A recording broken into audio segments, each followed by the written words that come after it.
You're on. On? You're On what? Well, we'd like to know. Yeah. Well, it's the same old story.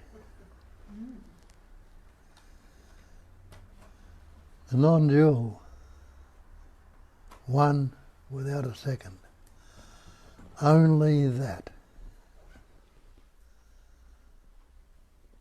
And that's a word we don't take much notice of for a while.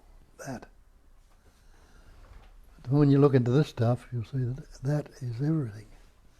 Everything is that. Because that's the chair you're sitting in, that's the room we're in.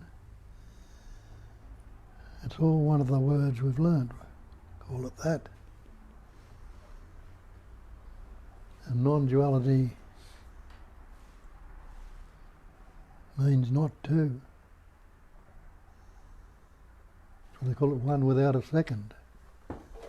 Not the second on the clock, but without the other.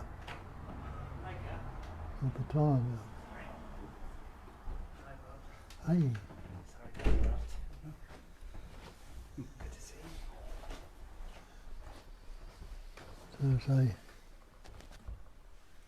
everything is that one essence.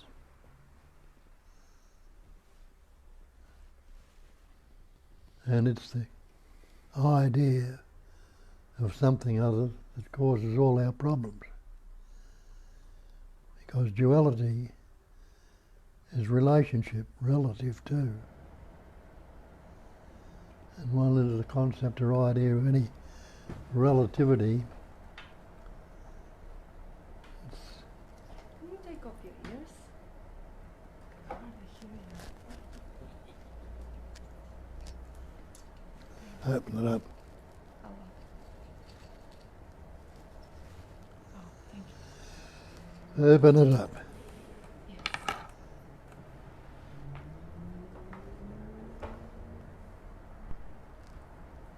Relativity implies there's other than one. And that's translated as me and not me. Me or I, we take to be the personal, the separate. But if it's all the one essence, it is absolute. Nothing can be added to absolute. Nothing can be taken away from it.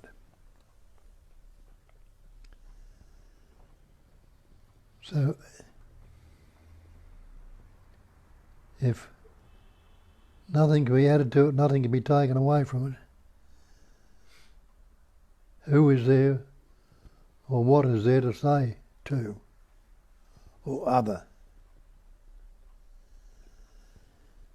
But we've taken on this idea or concept when we learn words. We learn words like I or me. And we're not born with any words. Words are picked up when you're a couple of years old and your parents fussing around you who have learnt words. Start saying your little Johnny or your little Jane or your little Billy or whatever your name might be. And we immediately relate it to I or me.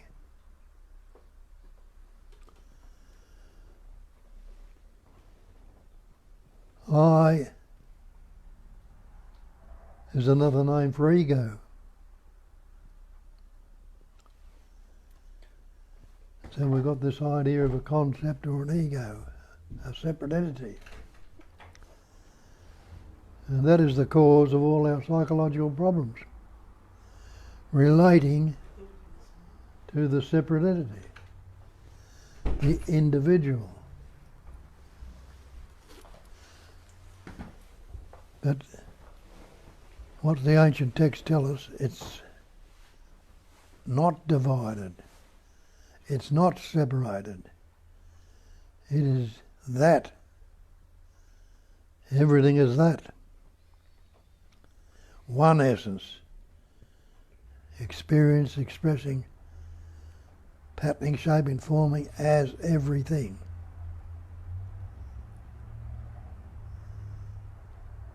Now that doesn't take much to recognise or realise if we pause long enough and investigate and look into it. This is the idea of separation, though. Every one seemingly takes it on board. Every human being, when we learn that primary thought, I. You can't do much with I as it is, but we add to it. I am this body, I'm this mind, I'm Bob or Bill or whatever my name might be. We add all these concepts, all more words onto it, and separate it with the concept or the word. And they tell you in Buddhism, the great perfection, the perfection is same as absolute, total. Nothing added to it, nothing taken away. And they tell you in Buddhism, the great perfection is non-conceptual awareness.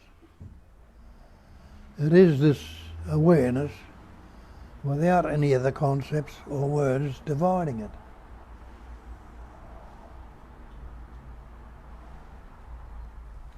What can you add to the perfect? Nothing. What can you take away from it? Nothing. But we're dividing it with the word. So have a look at these words and realise that every word you've ever spoken or ever likely to speak has been picked up, learnt. How many words were you born with? When you look into that, you realise you can't remember your birth. Why can't you remember your birth? It's purely and simply because you had no words to say, I was born. But you came into being, and for the first couple of years, you didn't know anything about birth or words. And the capacity of reasoning developed at about 2.5, somewhere around that age, which is a capacity these human forms have, which is more developed than other animals and insects and things like that. The capacity of reasoning, working it out in the thing called mind. With that capacity of reasoning, he took on this idea of I is me, is separate, it's an entity, it's a person, an individual, all these words added onto that primary sound, I. I am. What they call the primary universal moan, or noise, or vibration, or I am. We translate it into I am, into this entity which we've got to put some form or name on, and we say, this is me, I am. Om or I am is a sound, a vibration.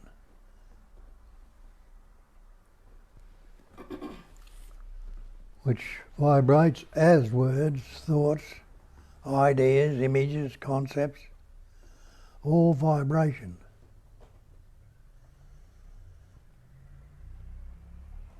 It comes upon us when we're a couple of years old. The parents who have picked up words, they teach us more words. We go to school and we learn more words. And our life becomes full of words, concepts, ideas. And our lives are based on these concepts, words and ideas and images. Even the word person comes from the ancient Latin persona, the mask. So we've got this conceptual image or mask or conceptual word that I am this body, I am this mind, which is the pattern that intelligence, energy or life essence which is animating it and expressing when it learns concepts or words. So now this I or me has become this separate entity, this individual, this person. And from there on it's reinforced, believed in, taken to be real. More words come into it and we form a conceptual image.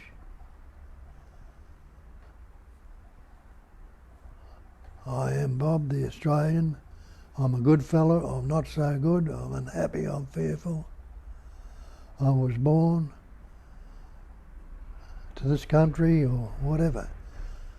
All sorts of words are added on to make it seem real and whole. And the energy of belief in those words takes on the believed in reality. So now this person is taken to be what I really am. This body, mind, this person. And along with that,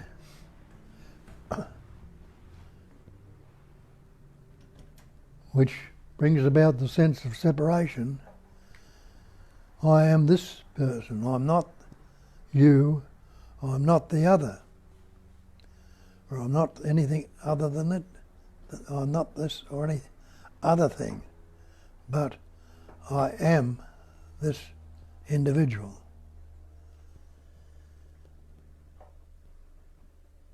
And that sense of separation is insecurity. It's vulnerability. Because no longer is the belief there, or the understanding or recognizing that I am whole, I am complete, I am absolute. Instead it's reinforced. Somebody asks you who you are, you'll say, I am Bill or Bob or whatever your name might be. Reinforcing the belief that you are this person. That's all. You never say, I am absolute, I am totality, I am the universal.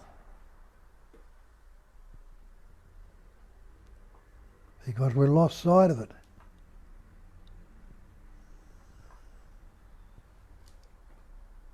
And so we're focusing and functioning from the idea of separation,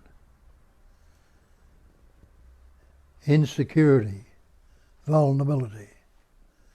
No wonder our life becomes anxious, fearful, unhappy, depressed, jealous, envy, all the rest of it. Because we see all these other patterns, shapes and forms, and they are judged from what I believe I am and how they're functioning, and saying, he's doing much better than I, or she is more realised or greater than I. Comparison, separation. Instead of leaving everything as is, unaltered, unmodified, uncorrected, now it's judged from the seeming other. how do I compare with the other? Oh, he's got this, or she's got that, and he can do this, and I'll do that. And I, poor little me, am not good enough. I'm fearful. I'm unhappy. Incomplete. Not complete. And we live a life full of fear, anxiety, stress, guilt, remorse, jealousy, envy, unhappiness.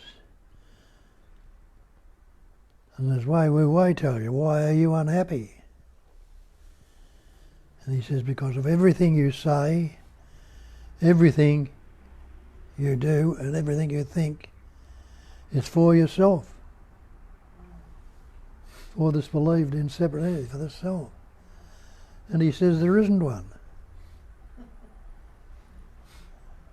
Telling you that basically you are the reality which you've lost sight of. And you're going to be unhappy if you're not relating to this believed in self. And they tell you also that the false, there are people down through the ages, so-called people, a person, that have realised or recognised their true nature.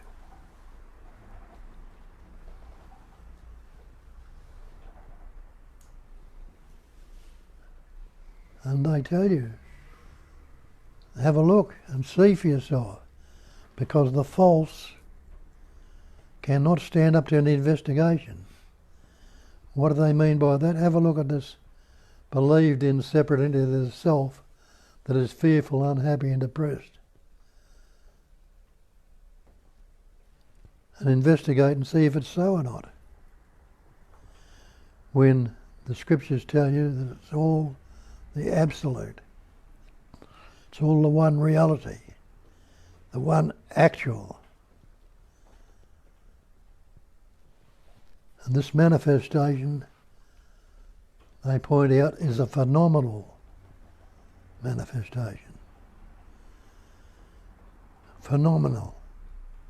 Another word we picked up and learnt, what does it mean? What's the meaning of it? Have a look in the dictionary. The definition of phenomena is that which appears to be. So if this manifestation is a phenomenal manifestation, it means that you're an appearance, appear to be so. I'm an appearance. The tree, the flower, the room, the house, everything is appearing to be so. It's not its reality. Its reality is the one life, the one essence, the one intelligence, energy. I use that term.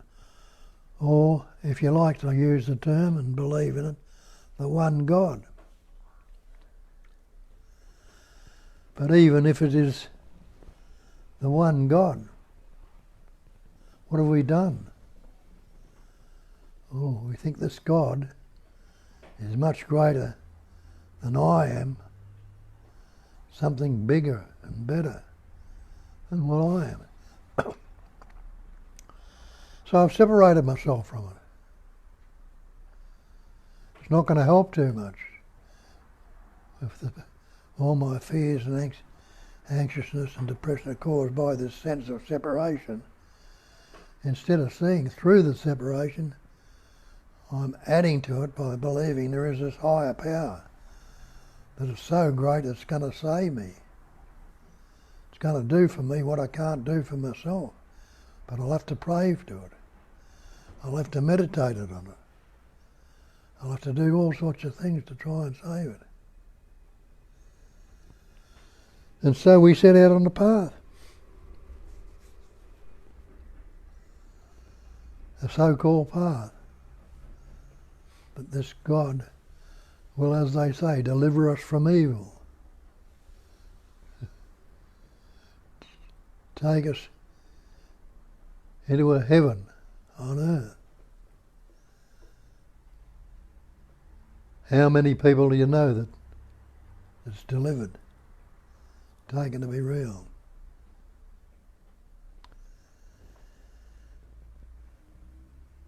But others will see this has got not good enough, and they'll look into it a bit further. And they'll recognise what's been pointed out to through the ages, that it's already that. I am that. That is that. Tat Vayambasi, whatever they call it. That is what I am. And the that they're talking about is not the person. It's the absolute. Because innately you know that when you look into it. You'll say, that's the chair I'm sitting in, that's the carpet that's on the floor, that's the things in the room, that's the tree, that's the flower. That everything in this manifestation is already that. So when I'm saying, I am that, not adding to the personal, the separate entity, I'm knowing the truth. And then as they say, know the truth, and the truth will set you free. Not the belief that I am the person, I am this body, I am this mind, I am this sense of separation. I am that. Absolute. Totality. Great perfection. So even though we hear that, the majority of the population around you are still believing in that sense of separation. And you seemingly step out of it. And you step out of it, you feel lost for a while and isolated. I'm the separate one from all this, and all these others are on the search. But recognise, or knowing the truth that you are, instead of you being out of step with the world and everything in it, they're out of step with it in their belief. And you realise I believed in that also, but in the recognising and seeing through it, I know that it wasn't true.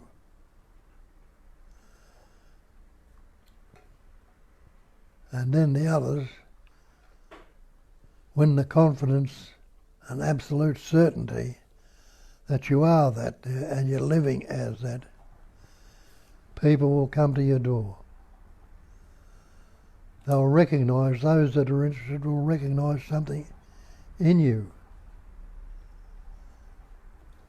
Who was it? One of the philosophers said,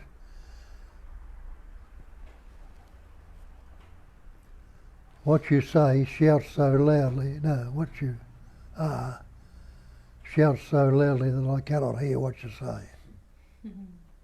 Beautiful. And it's true, what you are will, in the recognition of it, but in the belief that you are this separate entity and you are focused in appearing as that. That is believed in and appears to be so, people will recognise it. So it's only by knowing and recognising the truth that you can be free of these beliefs. Another word is that word belief. Have a look at that. The dictionary definition of belief is unquestioned acceptance of something. We've got these words, concepts, ideas, which we've accepted, taken to be real, haven't questioned them. So it's an unquestioned acceptance of something in the absence of reason. In spite of the reasoning and looking into it, we haven't. So we accept it without question. When it's questioned and looked into and seen through, It's acceptance of an alleged fact. You're no longer alleging it, you're seeing through it without positive knowledge or proof. You'll have the positive knowledge and proof that you are not this individual, you're not this separate entity. And then where must you be living from? What you actually are, the absolute, the great perfection. Be that. Be what you are. Not what you think you are or what you believe yourself to be. See that's happening when you do that. Why are you unhappy? And you realise, yes, I am unhappy. I'm not content or satisfied with what's going on around me. There's also always these glitches coming up. The fear, the anxiety, the jealousy, the envy, the depression, all sorts of concepts, sensations, which become sensations or feelings, that the energy of belief is going into and making it seem real. And there's no longer that contentment, but there is great unhappiness there. The sense of well-being, being well, nothing wrong, is obscured. And all these sensations, feelings, are taken to be true. See how it functions in you. Something comes up, you like it. How do you know? Well, you've had the sensation of something you like and it's good. And we don't want it to go. Not realising that everything in this transaction, in this pattern, shape and form, is changing. It's constantly changing, transient. But you don't want the good things to go, not realising that because it's always changing, no matter how much you love the things, how much you want to keep them. We love so many things and want to keep them, don't want them to change, not realising that everything is changing. We don't want it to go, so what do? Do we try to keep it there? Do what we can to stop it from going. What do we do with that, trying to keep something there that is constantly changing and we can't stop it? We need to resist it. And that's what exactly happens, resistance. When you're resisting something, what are you doing? You're in conflict with it. You're fighting it. Instead of leaving it as it is, not realising no matter how much you love it, it's going to change, just like that. Look in this manifestation. And thinking that it's all changing constantly, it's all ever fresh, ever changing. The resistance comes about, conflict. In the conflict comes up the anxiety, the stress, the fear, the guilt, the unhappiness. All this conceptual images, words, labels, which you put the meaning into. The sensation, the feeling and the meaning goes into it. And that sensation upsets the body.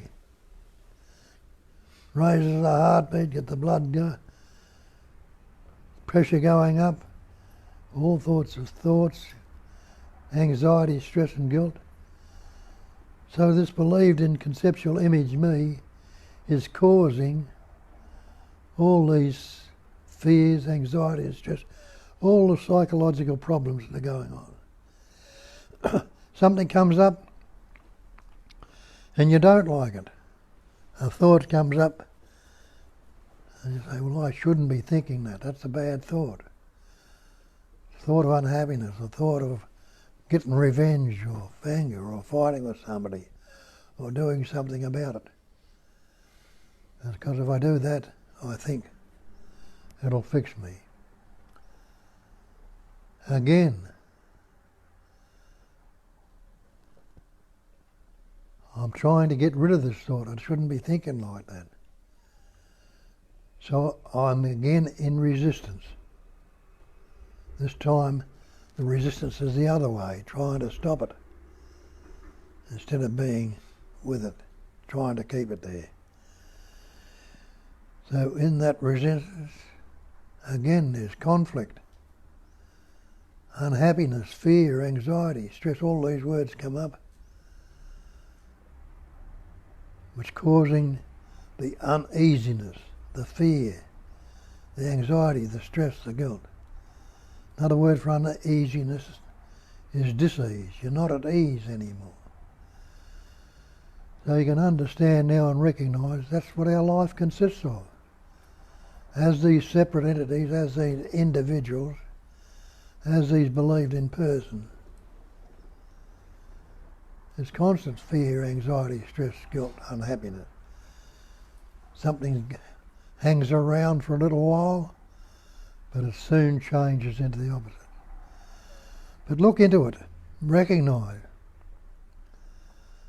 and realise that it's all because it's related to this believed in me, this individual, this separate entity, and see that me is the cause of the fear.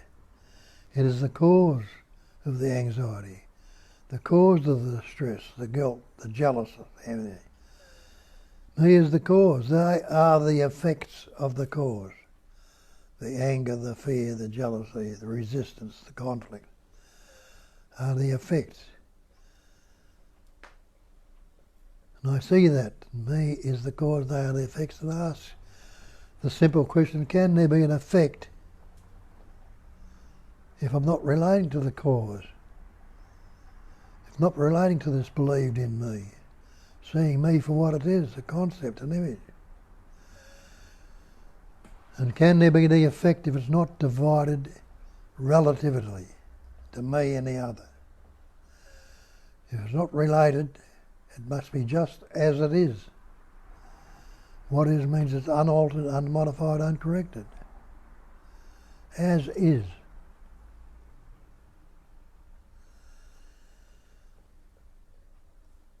Cause and effect is what we call karma. And if I see that me is the cause and recognise there's no me, what's going to happen to the karma?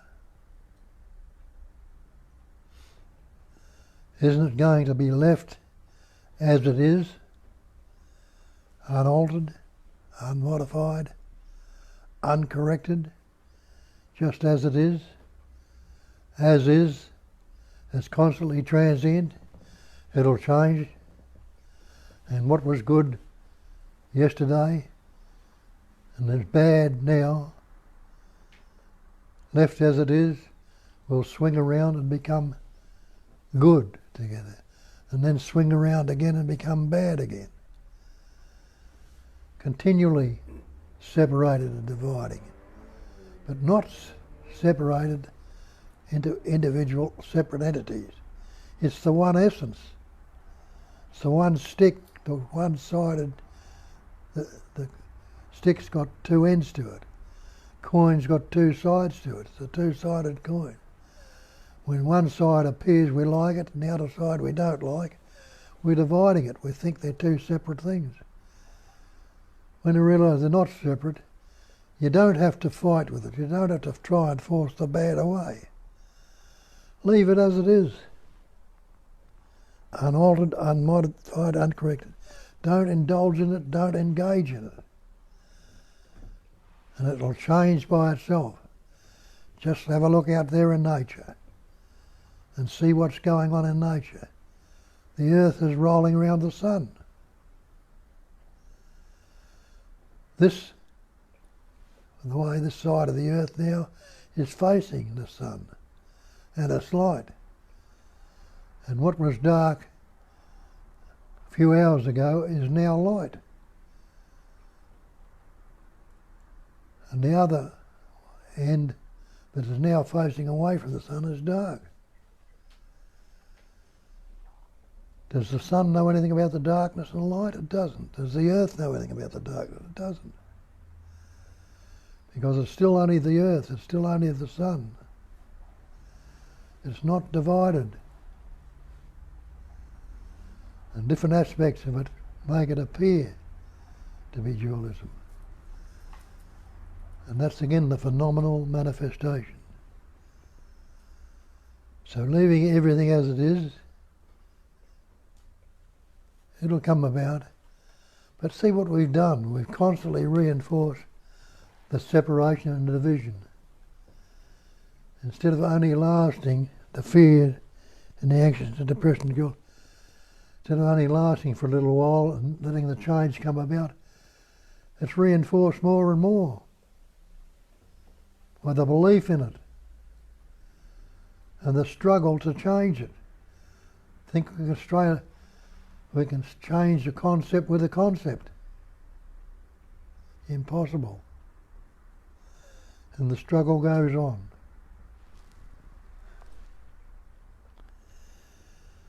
Leave everything as it is, unaltered, unmodified, uncorrected. See for yourself.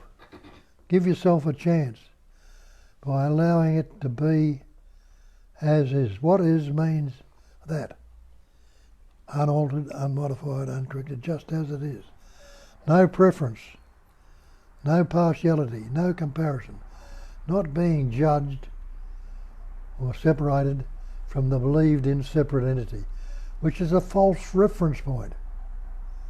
Trying to get to the truth through utilising a false reference point, no wonder we get stuck into it.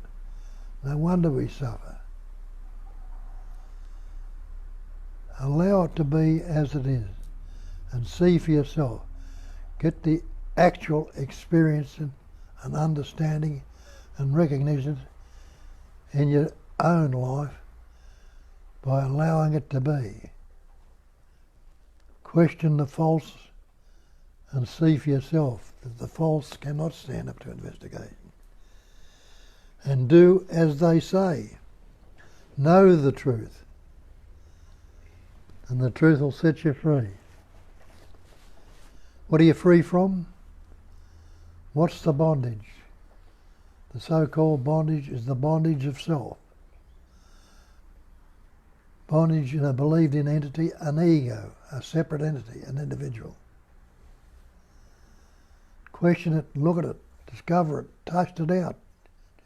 Is there a separate entity there? Are you separate? What is that which is breathing you, beating your heart, growing your finger and fingernail? Is it the body doing that? Is it the mind doing that? Is it the thoughts doing that? Or is it the life that's animating and expressing? The same universal life. As Nisargadatta points out, there is only life. That's all there is. There is nobody, no person, no separate entity, no individual that lives on the life. But life lives on life. That's all there is. And out of life, more life comes.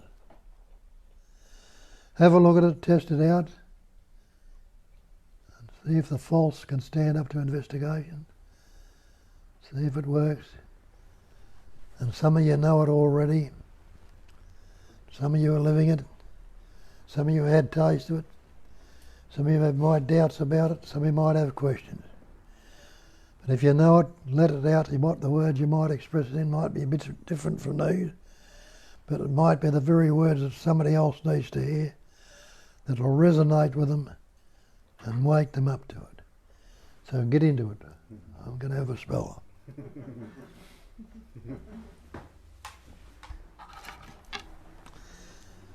Thank you.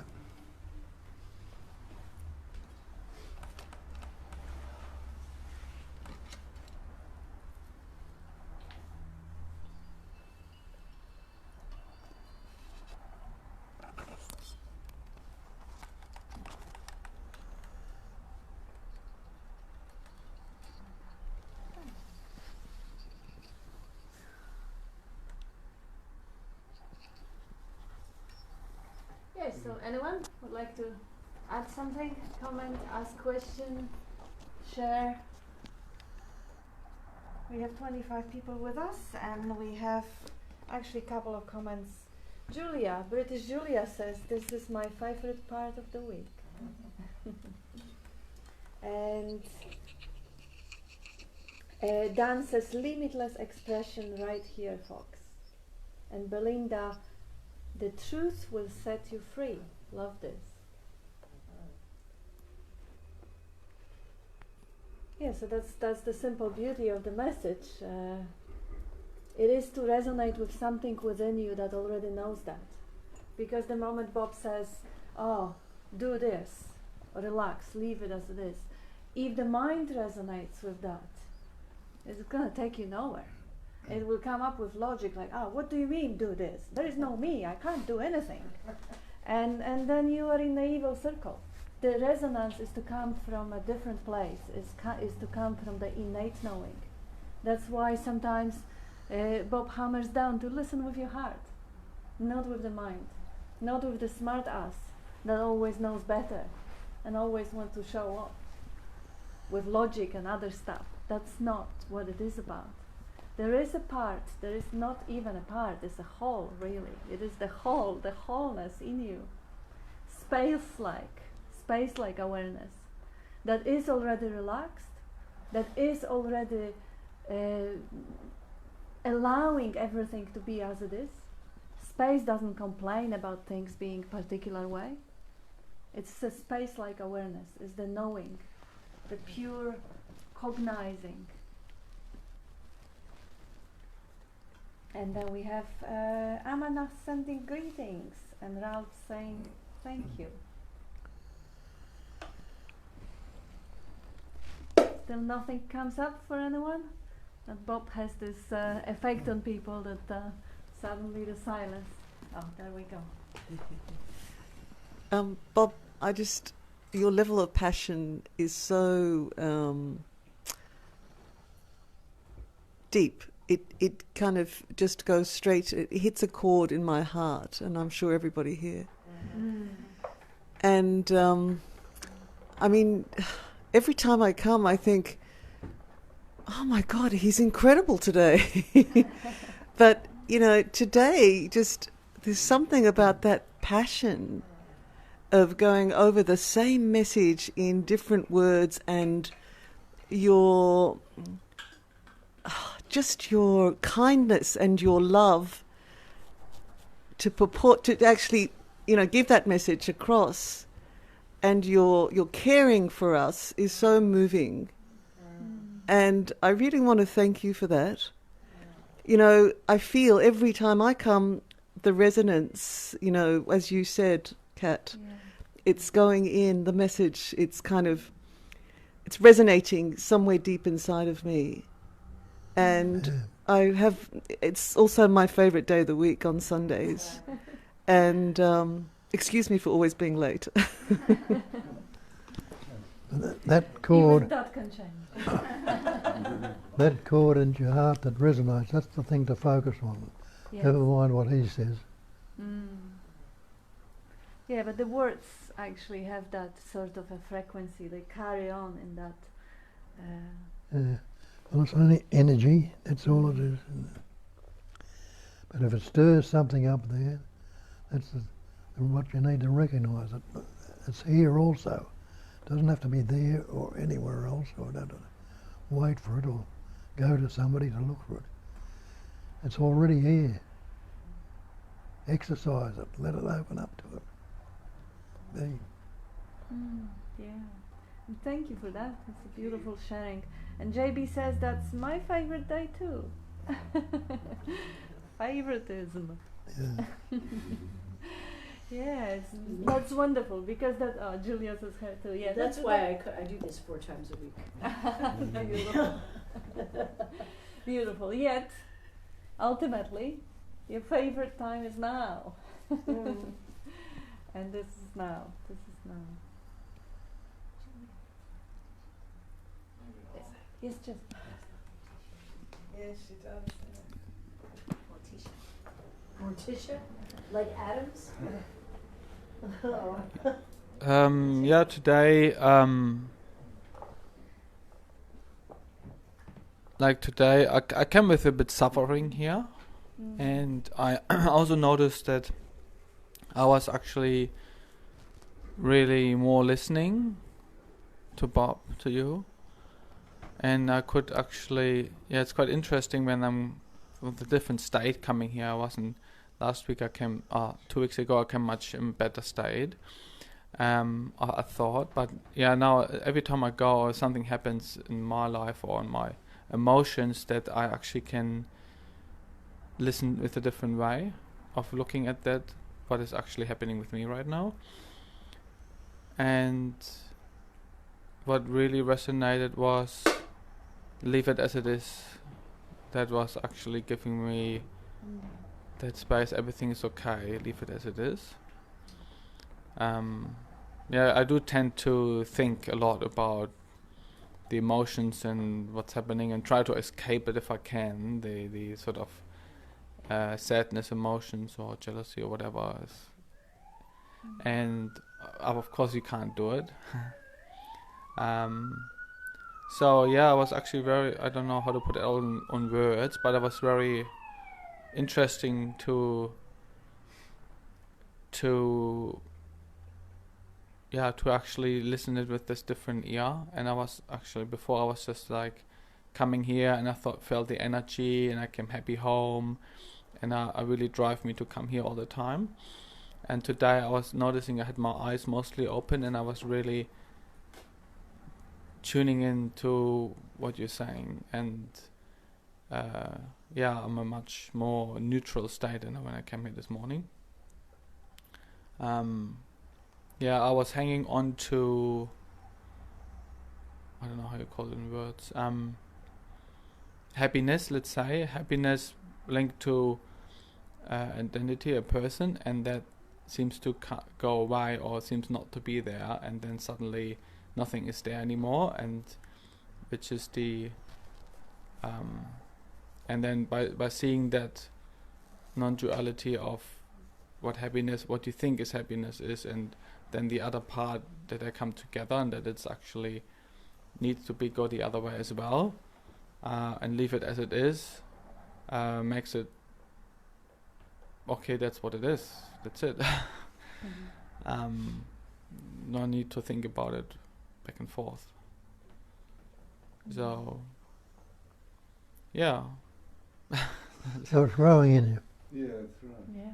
Sorry again? It's growing in you. Yes, and it's sort of interesting how you need to reach to this suffering to actually get it. You know, like otherwise you wouldn't be open to it. Yeah. That's what I recognize with me. You know.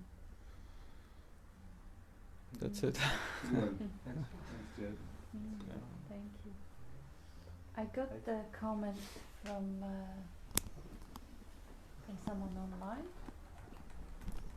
and this is Belinda, and she says, can the resonance and energy come in the way of a gut feeling, and if your heart is also hurting, so you know the truth of a situation but need to act on it, but can be anxious and worried about how to do that? Would you like to say something?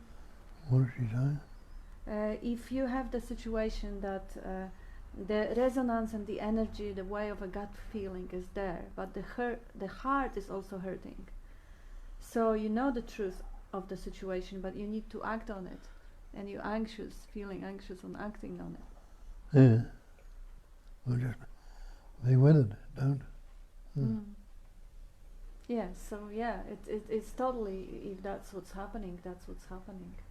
If there is a recognition and there is some sort of a resistance or difficulty in acting, because the acting may be hurtful or whatever it is, the good thing to address is to minimize the story. I mean, if you look at the wildlife, if you look the way, you know, the bird has to push the little child out of the nest, it might come with some sort of an uneasiness, although it's usually just an instinctual behavior. but they don't have a narrative, so they don't doubt themselves, second guess themselves. They don't call anxiety anxiety, so there is just a bubbling energy there. It's not a fear, it's not the worry anymore, it's just the energy. I remember Jane was beautifully highlighting how Bob was, you want to remind that, Jane, how Bob was advising you on your performance? Yeah, when you were saying that, I was just thinking about that. You know, I used to, people used to say, do you get nervous before you perform? And, I'd say always, and Bob said to me one day, well, don't call it being nervous. Just say it's the energy you need to do the performance. So that is the same as everything. If you don't name, if you're not obsessed with naming everything that comes up, because that's the nature of the mind, naming everything that comes up, labelling it, you start to live more from the heart than the head. You start to just be here now, and you're operating more from the heart rather than analysing everything that happens and naming it a particular thing like jealousy, fear, and even happiness, if it's happiness contrived by, getting something from somebody, well, it's a very different knowing than the uncaused joy of your own being. That's a different kind of happiness. And so you become more attracted to that than all the surface stuff bubbling around and all the labelling, I'm nervous, I'm fearful, I'm anxious, I'm this, I'm that. It's just the nature of the mind to name everything and claim everything. This alleged me, which is also just the memory, claiming everything. I feel this because she did this to me, blah, blah, blah. I feel nervous because I'm about to perform, blah, blah, blah. It's just a narrator naming and claiming everything, So you start to be much more attracted to living right here, right now, where your hands are, no story, just what's coming up now. That becomes much more attractive. And I've been listening to Bob since 1988 and I'm never sick of it. Every time I hear him is fresh and new. Every time he talks, it's from the heart to the heart, and even though some of the things are similar, they're different every time, because it's fresh and new. And I was just going to say, I think for me, there's no judgment around anything. Like even things like what you might call anxiety or sadness or grief, or that's all okay as well. Expressing, like there's a sort of an impersonality to it or an indifference to it. Like it's just playing out, and it's not. It's where the mind steps in, goes, that shouldn't be happening, or I shouldn't be feeling this because I'm not here, and all this, and going down those rabbit holes. So for me, I'm feeling more and more now I'm in this than before. I mean, all the emotions are coming up and expressing, and sometimes it can feel rough, and but there's like I say, there's not. As Bob says, if it's left alone, it'll dissolve pretty quickly and evaporate, and watching it all play out, and the rich tapestry of all this stuff that wants to come through and out, and I don't know.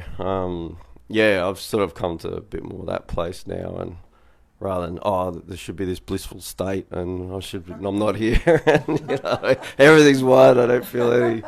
It's all. There's no judgment. It doesn't care at all what is coming out or expressing. Beautiful. Yeah.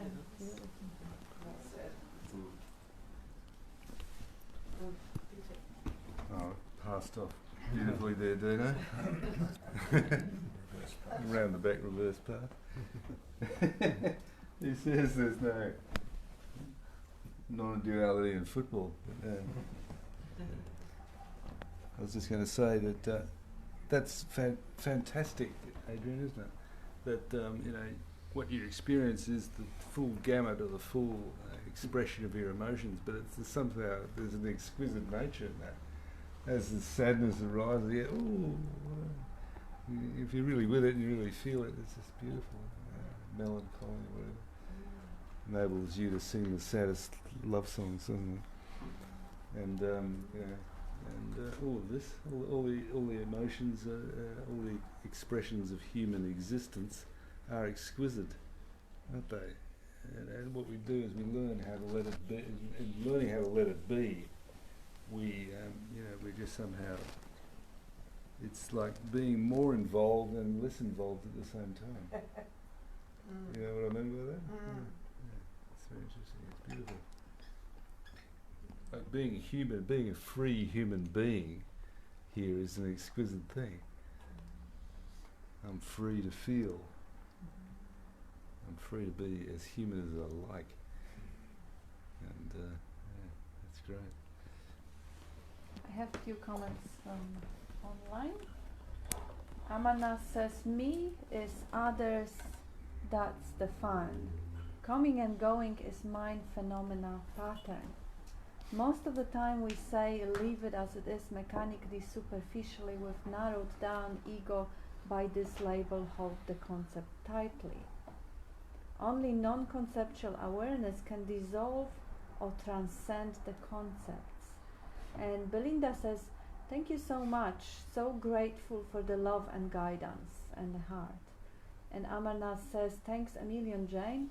Mind itself is dependent, named and claimed department. There is no one who is claiming, or there is no things or personalities which we can say ours or others. I in motion is emotion. And Dale says, for me sometimes when those feelings come up, there is a clear indication of an action that's required to be taken appears as well. Not necessarily to fix the feeling, rather just the natural energy to take action. Yes, and that was interesting what Peter was saying, kind of flipping between being the space-like awareness and being a messy human with his messy emotions and involvement and attachment and labeling everything. Whatever vibration comes up, stick a label and go dive into it. That's the point. Without one, there is no other. There is, without the duality of being, not being, person, non-person, awake and involved and identified and disidentified and free and bound, without that, there is no appearance.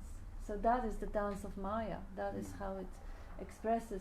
The suffering starts when there is a identification. Okay, the vibration comes, labeling happens, those are all natural. And then the I idea and claiming happens. That's also part of the pattern of the habitual functioning of that device here. And if that is not recognized, then suffering kicks in. If that is recognized, it dissolves. And all that movement, like movement in the sphere of hearing, sound, no sound, movement in the sphere of eyes, the object, no object, all of that is just the dance of Maya. And if you see it from that point, you are the space, and within that space, the dance, the exquisite mystery of life unfolds. Yeah, I think being the space is an exquisite thing to practice too. Actually, just let it come. It will come of its own accord. Just be the space rather than the objects in the space, or the thing. That we're not looking at anything. We're looking at space. Really, we're looking at that emergent field of creativity in the universe that is everywhere, and we're walking through it, creating a world as we go. But that world is created from nothing, remember. It is nothing, and because it's transient, it's nothing. That which is real, it doesn't pass away. That which is unreal passes away. Okay, so everything here is transient. So what are we in? We must therefore be in a field of pure creativity, just watching everything arise spontaneously in front of us as we walk through. Bang, bang, bang, bang, bang, bang. It's beautiful. Exquisite, isn't it? It's just so out of this world. It's amazing. I don't know how to put it exactly, No, you put except it well. Yeah. Yeah, very well. we are the alpha and the omega. We are the beginning and the end. We are the bob and the non-bob, bobbing in and out, bobbing up, bobbing down. Now Could your I- turn, Dean. Could I read something that I read the other day, a letter to a student? Is that okay? Oh, thanks.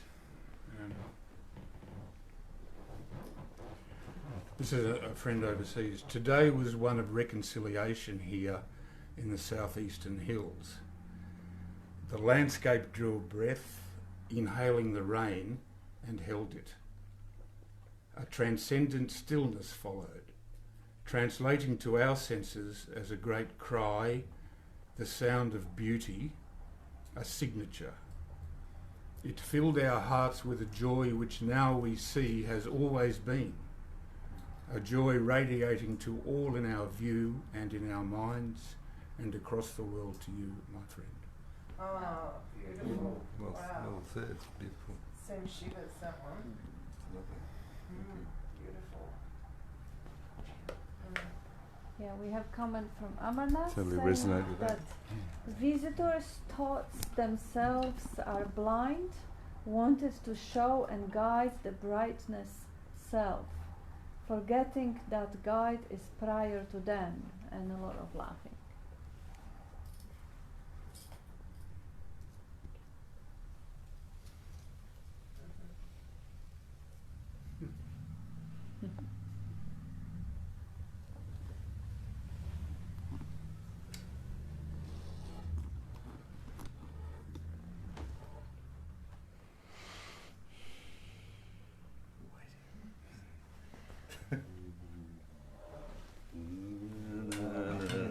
It's the energy, man. It's the energy.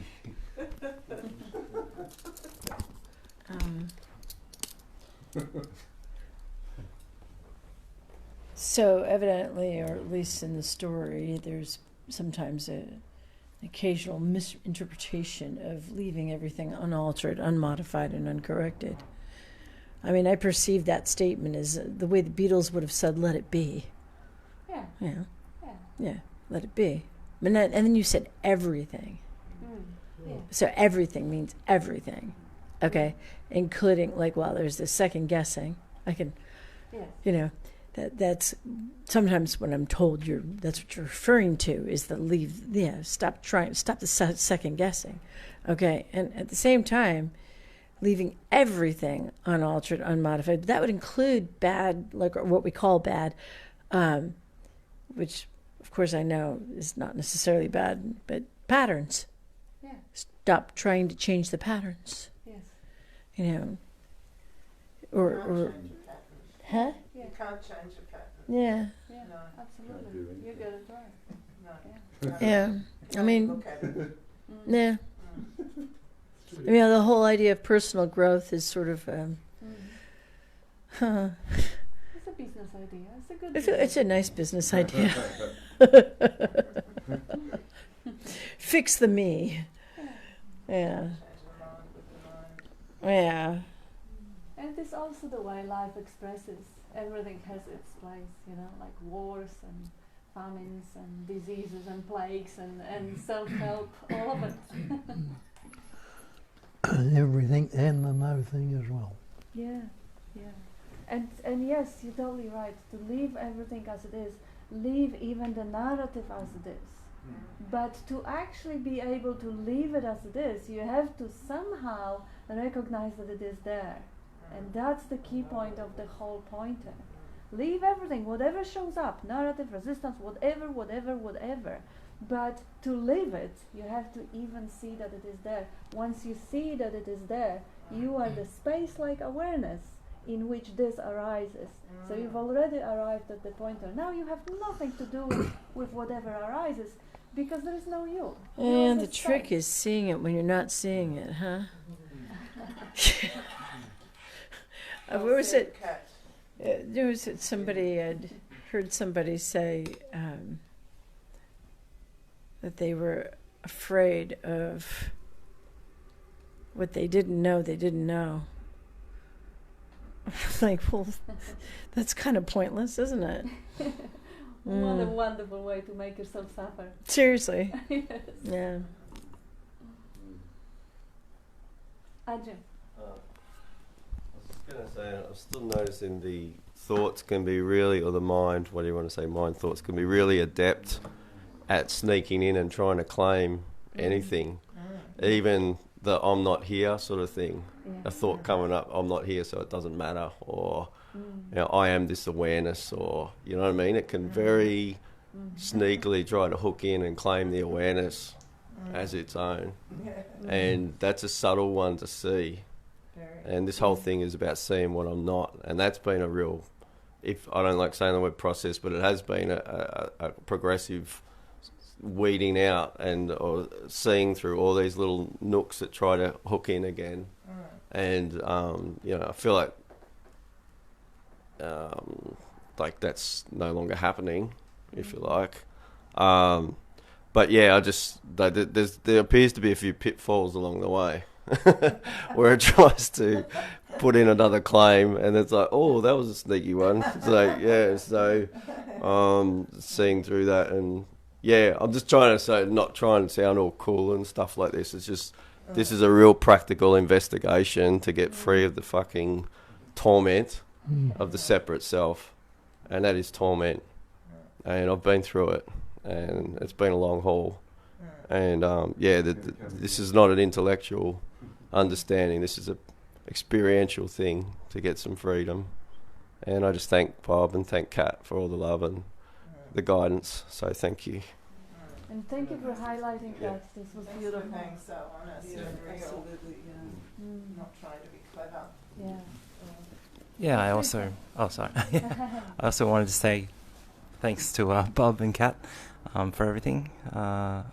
Today I came in, I was late, so I was kind of just personal experience. I just felt really like the knot was there and really anxious. I was like, oh gosh.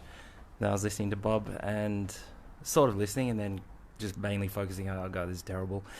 And then I don't know, I just felt like from what you were saying, Bob, and everyone else what they're saying here,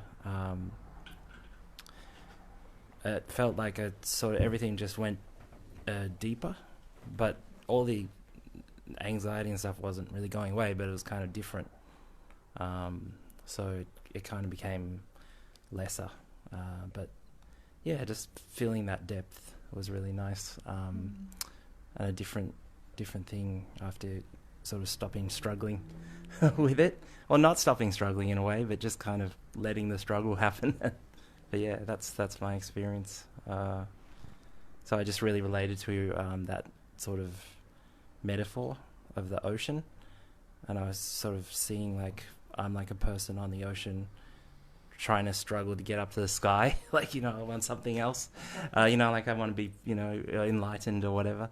And that's so, but actually it was more about sinking, and that was sort of not a very accurate description, but that's sort of the image that I have from today. So thanks. Yeah. You still feel anxious? Thank you. Yeah, to a degree, but yeah, just I don't know, just kind of not as much because the whole. Oh, sorry. Yeah, I still do, but it's like on the surface, I guess. It's kind of I kind of relate to what you were saying. That it's not about not feeling it either. So yeah, that was really good. Thanks. Yeah.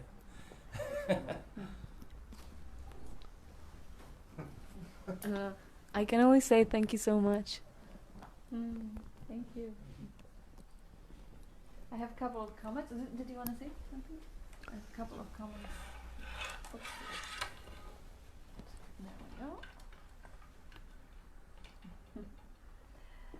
And yeah, I just wanted to highlight again what Adrian was saying. This was just so beautiful and so important to actually understand that the thought can sneak in and take over the process, and now the idea comes, oh, I got it. Now the subtle I comes there, and oh, I got it. Oh, you don't get it, I got it. I'm enlightened. And now This causes so much suffering when you land up from that height. If there is anyone there who gets something or who doesn't get something, because it doesn't really matter which the thought may say, oh, I'm not getting it, or the thought might say, oh, I am getting it. If there is any thought that is, like Bob says, energy of belief, makes that thought real, and now this is something that is being believed into reality, and it feels real because it is believed, but it's still on the top of the head. It's still the mind's believing something, because there is now someone there who believes that it gets it or it doesn't, he or she gets it or doesn't get it. So there is still a potential to relax out of that concept and really hold the space for all of the concepts and not particular one or the other. But the sense of presence will always be there. There is always a presence. But now, if that presence narrows down to, I get it. Oh, yeah, I'm getting it. So that was a beautiful reminder to actually really bring it up and highlight it. Because as you say, it is discarding until you're left with nothing. That's Not right. the nothing, the no thing. No thing, field of love and life and vibrant and radiant. But I have a couple of comments there. Amarnath says, there are no statements in natural state, though it is stateless state. Fear is creation of time and space individually is just a thought. There is no next or future, it's nothing but trap of mind. Understanding is that there is nothing to understand, intellect looking at itself through the source self. I cannot get it because it is already that. Thanks. And a lot of icons. Yes, Peter. I forgot what I was going to say now. Coming in, we were talking about how Dean and I were talking together about how everything, well, that's what I said, you know, he said, he just nodded. I don't know what he was thinking, but every conclusion I come up with about myself or the world is false. Absolutely false. Yes. It's not a representation of the truth at all, it seems. Yeah. It's a strange thing. Yeah. So if I believe something is solidly real and there, I've concluded about this particular situation, whatever it may be, I'm wrong. That's right. That's right. Yeah. I love that. Yeah. I think that's fantastic. No thought is true. That's beautiful. Because it's not true because you don't have all the facts in front of you anyway. And it's just a thought. It's a passing phenomenon. It's a passing phenomenon. It's just something which is spontaneously come and Image. just spontaneously go. Yeah. It has no relevance to anything. It means nothing, and there it is. But it can also be beautiful, you know. Yeah. Or Oh, that is, painful, what a yeah. beautiful story. Yeah. You like to say that, Kat. It's beautiful. Yeah. Yeah, And what a it's beautiful story. Totally to be appreciated, because the story, the mind, the belief systems, the ideologies, they are all just way Maya dances. There is another beautiful, sophisticated movement of Maya, of illusion, of the. It is an expression of that source of love and life. It expresses itself as, let's say, religion, and let's say burning the witches, or let's say destroying the planet. This is another way it expresses. But is it really the fact? Is it really the truth? Or is it just an image, like a dream? You wake up from that, and where is that destroyed planet or those burnt witches? They're just the thoughts. They exist when the attention goes there and bring them into reality by the act of believing it. And this moment, underlying it, is also a dream, because it is also the appearance in the sphere of hearing, seeing, tasting, touching, smelling. That is also appearance. But without the narrative on it, it is some sort of like a raw experiencing. That's how life is experiencing itself as a thing, as a set of things, as the world. Even from that, there is a further relaxation when you go to sleep at night, and it all vanishes.